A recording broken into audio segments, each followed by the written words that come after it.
When Marla and Olin Schmidt started renovating their 19th century home in Westminster, Maryland, there was a lot of dust and a lot of expense and a lot of stress. But all that paled in comparison to the chilling events that followed a grisly discovery buried under the house.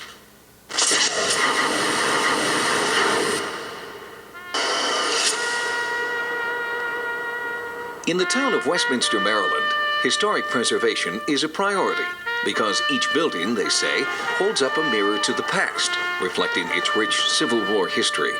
Not far from Westminster, abolitionist John Brown was executed for his heroic but unpopular efforts to end slavery in the South. It seems that in this town, change of any kind comes at a price. We moved into the house on December 25th, 1986, and that day I was cleaning and I looked up and I saw a figure of a gentleman, which at first I thought was my husband. There was no way that there was a reflection of anything. It was a brief figure that was there and then was gone. And my husband had been in a different part of the house, and he wasn't wearing the same clothes that the gentleman had on. The presence also made itself known to Marla's children.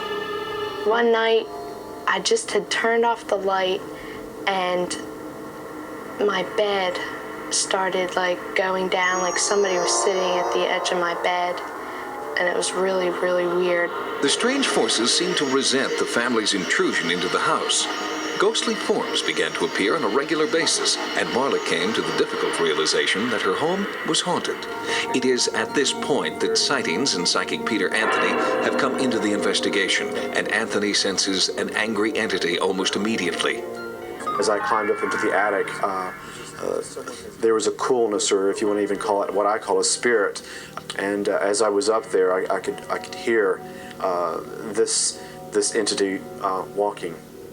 And Anthony does not feel the paranormal activity is limited to one room or only one spirit. When I went into the north part of the home, there was a room in there that was blue. And as soon as I walked into the room, I sensed death.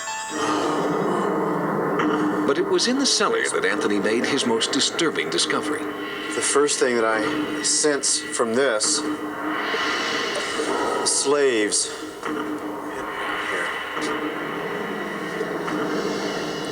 Out of fear, they were running slaves up from the south. This was a hiding place. There's something in this dark corner over here that there's death all around in this lower area through here. Further back, in the darkest recesses of this subterranean storage area, Anthony made a psychic discovery. There's a murder right here in this area.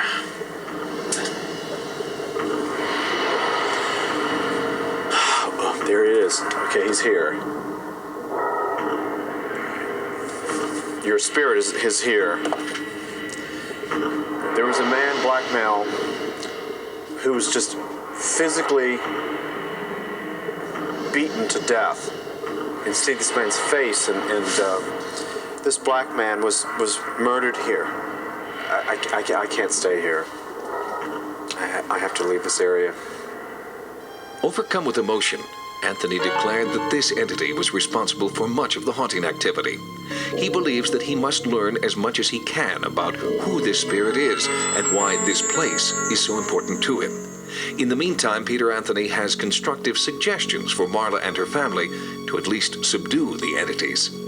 I think once the renovations are completed in the home, you'll find that these spirit meetings or encounters will sort of subside. Go through the house and bring a little salt and candles and just release the spirits, send them on to their places. To further assist the family, Sightings has contacted an historical researcher in Westminster. She provided information linking the entity that Anthony describes as a murder victim to the real-life execution of a runaway slave who may have died in the home. In the 1860s, this area was part of the Underground Railroad, providing comfort to many slaves seeking safe passage to the north. Slaves who were caught suffered brutal punishment and often death. Perhaps the spirit in the Schmidt house was one of those murdered slaves who, even in death, still seeks his freedom. Several days after our investigation, an unsettling spate of new phenomena began in the house. Peter Anthony is continuing to work with the family and believes that it may take time before the ghosts of Westminster finally move on.